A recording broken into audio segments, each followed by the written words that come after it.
Assalamualaikum warahmatullahi wabarakatuh. Salam sejahtera bagi kita semua. Perkenalkan, nama saya Dara Dewinta, mahasiswi Universitas Win Araniri Banda Aceh, Fakultas Ilmu Sosial dan Ilmu Pemerintahan dengan prodi Ilmu Politik. Di sini saya akan mencoba menjelaskan mengenai apa yang dimaksud dengan ilmu politik selaku tugas dari dosen saya, yaitu Bapak Eka Januar yang sangat saya hormati. Baiklah, langsung saja ke pembahasan materi ini mengenai ilmu politik. Diawali dengan ilmu politik sebagai ilmu pengetahuan. Sebagai ilmu pengetahuan, ilmu politik merupakan ilmu yang mempelajari gejala-gejala politik dalam kehidupan masyarakat dan tergolong dalam ilmu sosial.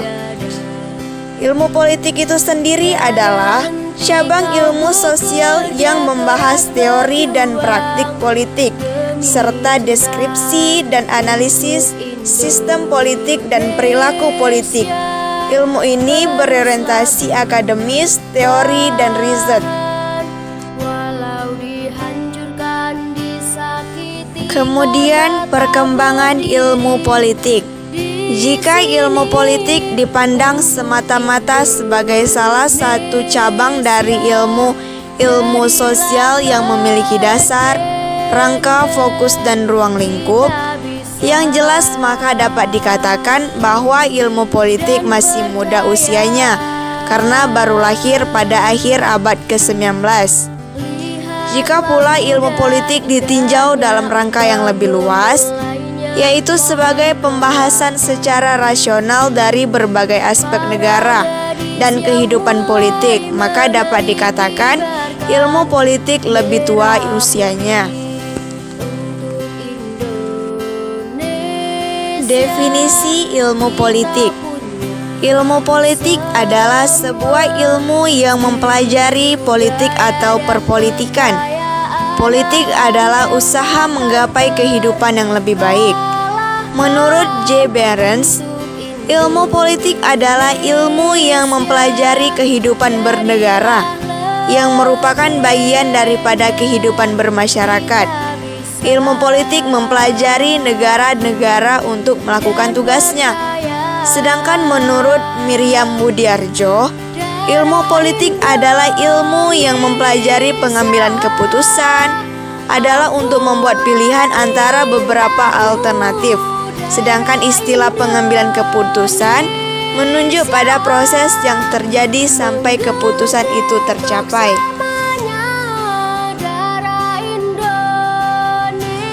Kemudian saya akan menjelaskan konsep-konsep pokok yang terdapat dalam ilmu politik. Yang pertama ada negara. Definisi negara adalah suatu organisasi dalam suatu wilayah yang mempunyai kekuasaan tertinggi yang sah dan harus ditaati oleh rakyatnya. Lalu ada kekuasaan. Kekuasaan adalah kemampuan seseorang atau suatu kelompok untuk mempengaruhi tingkah laku orang atau sekelompok lain sesuai dengan apa yang diinginkan oleh pelaku. Kemudian ada yang dinamakan pengambilan keputusan. Pengambilan keputusan adalah membuat pilihan di antara beberapa alternatif. Sedangkan istilah pengambilan keputusan menunjukkan pada proses yang terjadi sampai keputusan itu pun tercapai. Lalu ada kebijakan. Kebijakan adalah kumpulan keputusan yang diambil oleh seseorang pelaku atau kelompok politik dalam usaha memilih tujuan-tujuan dan cara-cara untuk mencapai tujuan-tujuan itu. Dan terakhir ada pembagian, distribution atau alokasi. Ialah pembagian dan penjatahan nilai-nilai dalam masyarakat. Dalam ilmu sosial ini, nilai values suatu yang dianggap baik dan benar. suatu yang diinginkan, suatu yang mempunyai harga dan oleh karenanya dianggap sesuatu yang ingin dimiliki oleh manusia. Kemudian ada lanjutan dari konsep-konsep ilmu politik. Yang pertama yaitu kekuasaan politik. Kekuasaan politik dengan demikian adalah kemampuan untuk membuat masyarakat dan negara membuat keputusan yang tanpa kehadiran kekuasaan tersebut tidak akan dibuat oleh mereka. Yang kedua ada kewenangan politik. Kewenangan merupakan kekuasaan yang memiliki keabsahan, legitimate power, sedangkan kekuasaan tidak selalu memiliki keabsahan. Yang ketiga yaitu legitimasi politik, merupakan penerimaan dan pengakuan masyarakat terhadap hak moral pemimpin untuk memerintah, membuat dan melaksanakan keputusan politik. Yang keempat, nilai-nilai politik. Sebagai sebuah nilai, orientasinya lebih kepada ide, gagasan, bisa berwujud, bisa juga tidak berwujud. Dua-duanya mengandung kebenaran tertentu dalam prasangka perspektif. Yang kelima, kebebasan politik. Digambarkan sebagai kebebasan dari penindasan atau paksaan, tidak adanya kondisi yang menjenggal bagi individu dan membungkam situasi, atau tidak adanya keadaan paksaan pemenuhan kehidupan, misalnya paksaan ekonomi dalam suatu masyarakat. Yang keenam ada kedaulatan ilmu politik, yakni menyangkut kekuasaan rakyat untuk terlibat dalam penentuan kebijakan-kebijakan politik dalam penyelenggaraan kehidupan bernegara. Yang terakhir ada ideologi politik. Ideologi politik adalah sebuah himpunan ide dan prinsip yang menjelaskan bagaimana seharusnya masyarakat bekerja dan menawarkan ringkasan order masyarakat tertentu. Ideologi politik ini biasanya mengenai bagaimana mengatur kekuasaan dan bagaimana seharusnya dilaksanakan. Selanjutnya kita akan memahami apa saja sih pendekatan-pendekatan dalam ilmu politik itu. Yang pertama ada pendekatan neo-Marxis. Kalangan neo-Marxis berasal dari kalangan cendekiawan yang berasal dari kalangan borjuis. Seperti cendekiawan yang lain, mereka enggan bergabung dengan partai politik atau organisasi. Para neo-Marxis ini di satu sisi menolak komunisme dari Uni Soviet. Di pihak yang lain juga tidak setuju dengan kapitalisme. Neo-Marxis memperjuangkan suatu perkembangan yang revolusioner serta multilinear untuk menghapuskan ketidakadilan dan membuat tatanan masyarakat yang menurut mereka memenuhi kepentingan seluruh masyarakat dan tidak hanya kepentingan kaum borjuis. Di bidang ilmu politik praktis, mereka menginginkan desentralisasi kekuasaan dan partisipasi dalam politik oleh semua komunitas. Yang kedua ada teori ketergantungan. Kalangan lain yang juga berada dalam rangka teori-teori kiri yang kemudian dikenal sebagai sebuah teori ketergantungan adalah kelompok yang mengkhususkan penelitiannya pada hubungan antara negara dunia pertama dan dunia ketiga. Bertolak dari konsep lain mengenai imperialisme, kelompok ini berpendapat bahwa imperialisme masih hidup, tetapi dalam bentuk lain yang didominasi ekonomi dan negara-negara kaya terhadap negara-negara yang kurang maju. Negara-negara maju memang telah melepaskan tanah jajahannya, tetapi masih mengendalikan ekonominya.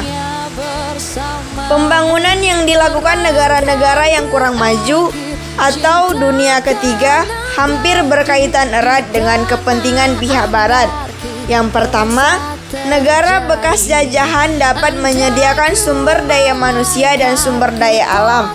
Kedua, negara kurang maju dapat menjadikan pasar untuk hasil produksi negara maju, sedangkan produksi untuk ekspor sering ditentukan negara maju. Eksploitasi ini menyebabkan negara kurang maju mengalami kemiskinan karena pengaruh strategi ekonomi dari politik dari negara maju, dan kemiskinan mencerminkan ketergantungan itu. Yang ketiga yaitu pendekatan pilihan rasional. Pendekatan ini muncul berkembang belakangan, sudah bertentangan antara pendekatan yang lain, mencapai semacam konsensus yang menunjukkan adanya pluralitas dalam bermacam-macam pandangan. Ia juga lahir dalam dunia yang bebas dari peperangan besar selama hampir 4 dekade, di mana seluruh dunia yang berlomba-lomba membangun ekonomi negaranya. Berbagai negara-negara baru menyusun rencana-rencana pembangunan, sedangkan negara kaya turut membantu memenuhi bermacam-macam organisasi internasional atau secara bilateral. Pengikut pendekatan ini menimbulkan kejutan karena mencanangkan bahwa mereka telah meningkatkan ilmu politik menjadi suatu ilmu yang benar-benar sains. Dikatakan bahwa manusia politik sudah menunjuk ke arah manusia ekonomi karena melihat adanya kaitan erat di antara faktor politik dan ekonomi, terutama dalam menentukan kebijakan politik. Mereka percaya bahwa kita dapat meramalkan perilaku manusia dengan mengetahui kepentingan aktor yang bersangkutan. Para penganut membuat simplifikasi yang radikal dan memakai model matematika untuk menjelaskan dan menafsirkan gejala-gejala politik. Inti dari politik menurut mereka adalah individu sebagai aktor terpenting dalam dunia politik. Sebagai makhluk yang rasional, ia selalu mempunyai tujuan-tujuan yang mencerminkan apa yang dianggapnya kepentingan diri sendiri. Dan yang terakhir yaitu pendekatan institusionalisme baru. Institusionalisme baru berbeda dengan pendekatan-pendekatan yang diuraikan sebelumnya. Ia merupakan suatu visi yang meliputi beberapa pendekatan lain, bahkan beberapa bidang ilmu pengetahuan lain seperti sosiologi dan ekonomi.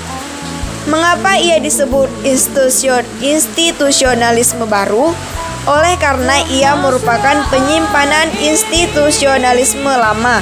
Seperti telah diuraikan di atas, bahwa institusionalisme lama mengupas lembaga-lembaga kenegaraan atau aparatur negara seperti adanya statis. Berbeda dengan institusionalisme baru, melihat institusi negara sebagai hal yang dapat menjadi suatu tujuan tertentu, seperti misalnya membangun masyarakat makmur. Usaha itu perlu ada semacam rencana atau desain yang secara praktis menentukan langkah-langkah untuk mencapai tujuan itu. Apakah institusi politik itu? Ada semacam konsensus bahwa inti dari institusi politik adalah aturan main. Mengapa timbul institusi masyarakat? Manusia menyadari bahwa setiap warga mempunyai kepentingan sendiri. Institusional baru menjadi sangat penting bagi negara-negara yang baru membebaskan diri dari suatu cengkaman, suatu yang rasim, yang otoriter, serta represif. Dalam proses ini, kembali memainkan peranan penting. Selanjutnya ada hubungan ilmu politik dengan ilmu-ilmu sosial lainnya. Ilmu politik merupakan salah satu ilmu sosial yang memiliki kaitan dengan ilmu sosial lainnya. Keterkaitan lintas ilmu sosial guna untuk menjawab berbagai macam persoalan yang terjadi dalam ruang lingkup ilmu politik. Ilmu politik tidak dapat berdiri sendiri, melainkan memerlukan ilmu-ilmu sosial lainnya. Pertama, hubungan ilmu politik dengan sejarah. Sejarah merupakan alat yang paling penting bagi ilmu politik, dikarenakan menyumbang bahan, data, dan fakta dari masa lampau, kejadian dan fenomena politik yang terjadi di masa sekarang memiliki kaitan dengan masa lampau. Artinya, fenomena-fenomena yang terjadi hari ini pasti ada kaitannya pada masa lampau. Selanjutnya, hubungan ilmu politik dengan ilmu filsafat. Ilmu politik berkaitan erat dengan ilmu filsafat, yaitu bagian dari filsafat yang menyangkut kehidupan politik, terutama mengenai sifat hakiki, asal mula, dan nilai value dari negara.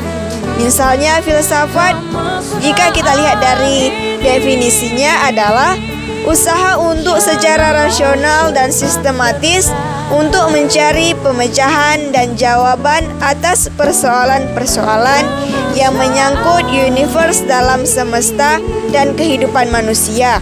Karena dalam filsafat sering dipertanyakan dan menjawab apakah asas-asas yang mendasari fakta, atau dapat diartikan bahwa ilmu filsafat adalah ilmu yang menjawab persoalan kehidupan manusia secara terperinci atau secara detail sesuai dengan fakta yang ada. Kemudian ada hubungan ilmu politik dengan sosiologi. Hubungan antara sosiologi dan politik sangat erat, terlebih sangat sebagai disiplin ilmu. Meski berbeda dimensi, namun hubungan keduanya erat karena politik membutuhkan ilmu sosiologi untuk membantu memahami mengenai manusia dan masyarakat.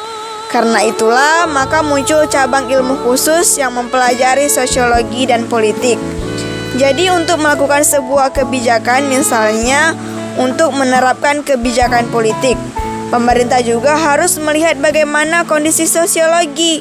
Tidak bisa kebijakan yang ingin ditetapkan atau diterapkan di Aceh misalnya harus diterapkan di Papua. Itu karena ada kondisi sosial yang berbeda. Politik ini juga harus dinamis dengan melihat bagaimana kondisi sosial masyarakat. Kemudian, hubungan ilmu politik dengan antropologi. Antropologi ilmu yang mempelajari kebudayaan, maka akan sangat membantu dan sangat bermanfaat bagi ilmu politik. Kebudayaan memberikan corak dan ragam pada lembaga-lembaga dan ide-ide dalam masyarakat itu sendiri.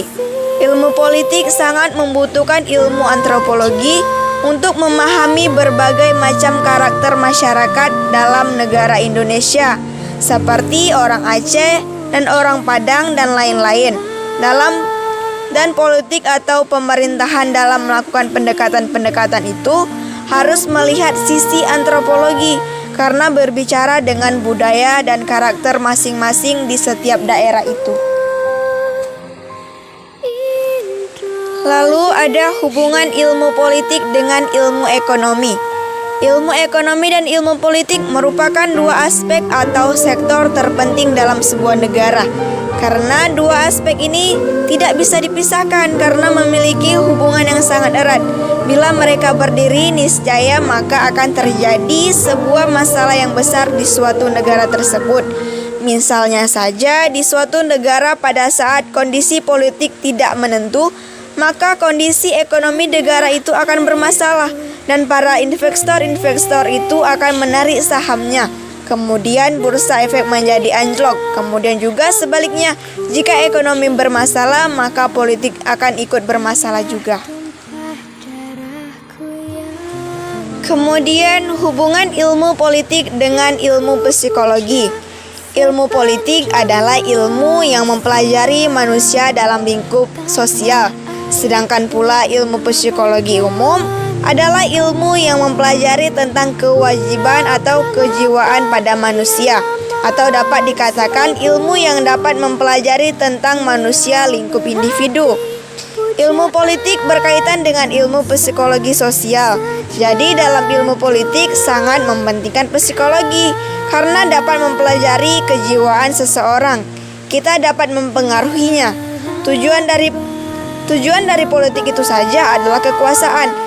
Seseorang dikatakan berkuasa ketika ia mampu mempengaruhi orang lain untuk mengikutinya. Yang seterusnya ada hubungan ilmu politik dengan ilmu geografi. Ilmu politik memandang bahwa kondisi geografi dari suatu negara sangat luas berpengaruh terhadap aktivitas politik dan lembaganya. Montesquieu memberikan perhatian khusus pada iklim kesuburan tanah. Misalnya, mengapa suatu kelompok penjajah itu datang ke Indonesia? Karena letak negara Indonesia sangat strategis. Kemudian wilayah Indonesia memiliki wilayah yang subur, banyak rempah-rempah dan menimbulkan perhatian besar bagi negara penjajah untuk menguasainya. Lalu yang terakhir ada hubungan ilmu politik dengan ilmu hukum. Hubungan ilmu politik dengan ilmu hukum yaitu peranan negara sebagai pembentuk hukum dan dalam objek ilmu hukum itu sendiri pun yaitu hukum. Hukum juga merupakan salah satu di antara sekian banyak alat politik yang dapat digunakan untuk mewujudkan kebijakan pengusaha dan negara. Jadi dapat diartikan bahwa politik akan berjalan baik apabila hukum itu dilaksanakan secara konsisten, atau pemerintah akan mendapatkan kepercayaan masyarakat apabila menjalankan hukum sebaik-baiknya sebagai sebuah alat negara. Dilanjutkan dengan materi demokrasi. Demokrasi sering kita pahami sebagai pemerintahan dari rakyat, oleh rakyat, dan untuk rakyat. Bahasa sederhana yang sering kita dengar dalam kehidupan sehari-hari. Demokrasi yang baik dimulai dengan rakyat yang cerdas. Kata pengantar, setelah Perang Dunia Kedua, kita melihat gejala bahwa secara formal demokrasi sebagai dasar dari kebanyakan negara di dunia. Menurut suatu penelitian yang diselenggarakan oleh UNESCO, untuk pertama dalam sejarah demokrasi dinyatakan sebagai nama yang paling banyak dan wajar untuk semua sistem organisasi politik. Terdapat 193 negara yang menganut sistem pemerintahan demokrasi. Seperti yang kita ketahui bahwa demokrasi terdiri dari macam-macam bentuk demokrasi. Yang pertama ada demokrasi konstitusional. Apa yang dimaksud dengan demokrasi konstitusional itu? Demokrasi konstitusional adalah gagasan bahwa pemerintah yang demokratis adalah pemerintah yang terbatas kekuasaannya dan tidak dibenarkan untuk bertindak sewenang-wenang terhadap warga negaranya. Jadi dapat kita pahami, ialah pemerintah yang demokratis adalah pemerintah yang diatur oleh undang-undang yang berlaku di setiap negara tersebut. Dikarenakan banyak sekali yang baru mengenal demokratis, malah bertindak seakan-akan demokrasi dapat melakukan apapun. Apalagi banyak kita temui di kalangan anak muda. Perlu kita ingat kembali bahwa demokrasi konstitusional itu adalah demokrasi yang tunduk dan dibatasi oleh perundang-undangan. Yang kedua yaitu sistem demokrasi parlementer. Dalam sistem pemerintahan parlementer, jabatan kepala negara dan kepala pemerintahan dibedakan dan dipisahkan satu dengan yang lain. Kedua jabatan kepala negara dan kepala pemerintahan itu pada hakikatnya sama-sama merupakan cabang kekuasaan eksekutif. Demokrasi parlementer merupakan suatu sistem demokrasi di mana parlemen memiliki kekuasaan yang tertinggi. Oleh karenanya, Jika Perdana Menteri tidak didukung oleh parlemen, maka secara otomatis Perdana Menteri akan jatuh. Contohnya, negara-negara yang menganut sistem pemerintahan parlementer adalah negara Inggris, Australia, Malaysia, dan masih banyak negara lainnya. Kemudian ada yang dinamakan dengan demokrasi terpimpin. Demokrasi terpimpin pernah dilaksanakan atau dipraktekkan di negara Indonesia pada tahun 1959 sampai dengan 1965. Ciri-ciri dari demokrasi terpimpin adalah yang pertama, didominasi dari presiden. Kemudian terbatasnya peranan dari partai politik, berkembangnya pengaruh komunis, dan yang terakhir, meluasnya peranan APRI sebagai unsur sosial politik. Lalu ada demokrasi Pancasila. Demokrasi Pancasila ini merujuk kepada nilai-nilai Pancasila dan Undang-Undang Dasar 1945 yang di dalam Pancasila tersebut terkandung 5 nilai-nilai sila yang harus ditaati oleh setiap masyarakatnya, yaitu berbunyi 1. Ketuhanan yang Maha Esa, 2. Kemanusiaan yang adil dan beradab, 3. Persatuan Indonesia, 4. Kerakyatan yang dipimpin oleh hikmat dan kebijaksanaan dalam permusyawaratan perwakilan, 5. Keadilan sosial bagi seluruh rakyat Indonesia. Selanjutnya ada yang dinamakan dengan demokrasi rakyat. Demokrasi rakyat dapat diartikan sebagai suatu sistem di mana pemerintahan berasal dari rakyat, oleh rakyat, dan untuk rakyat. Pemegang kekuasaan tertinggi ialah rakyat itu sendiri. Jenis demokrasi rakyat ini banyak digunakan di beberapa negara lain, sebab sistem ini dinilai tepat dan fleksibel untuk digunakan, apalagi negara-negara dengan jumlah penduduk yang berdasarkan heterogen seperti negara Indonesia. Selama demokrasi rakyat itu tidak melenceng, maka rakyatlah yang akan berada di puncak kekuasaan. Adapun ciri-ciri dari demokrasi rakyat adalah rakyat tidak mengenal kelas sosial. Rakyat dibebaskan dari keterikatan pada pemilihan pribadi tanpa ada penindasan dan paksaan. Adanya jaminan HAM atau hak asasi manusia. Kemudian ada jaminan kemerdekaan bagi warga negara untuk berkumpul dan beroposisi. Dan yang terakhir, perlakuan dan kedudukan sama bagi seluruh warga negara dalam hukum. Seterusnya ada demokrasi Soviet.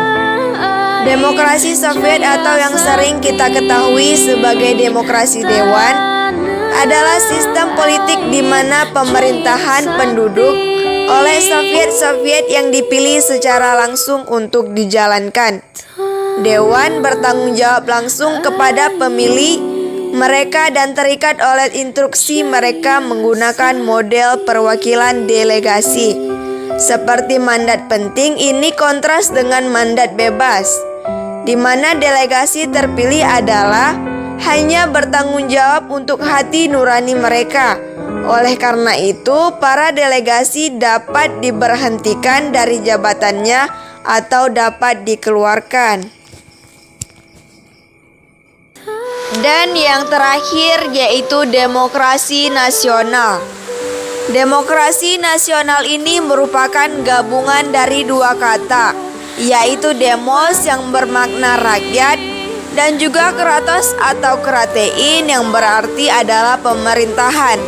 Jadi secara bahasa demokrasi ini bisa diartikan sebagai suatu sistem pemerintahan di sebuah negara di mana kedaulatan tertinggi berada di tangan rakyat. dan pelaksanaan kedaulatan ini berdasarkan pada undang-undang atau konstitusi. Sekian presentasi dari saya. Terima kasih atas segala perhatiannya. Semoga dengan presentasi ini dapat menambah wawasan kepada teman-teman sekalian. Mohon maaf apabila ada tutur bahasa saya yang tidak berkenan di hati teman-teman. Mohon untuk dimaafkan. Assalamualaikum warahmatullahi wabarakatuh.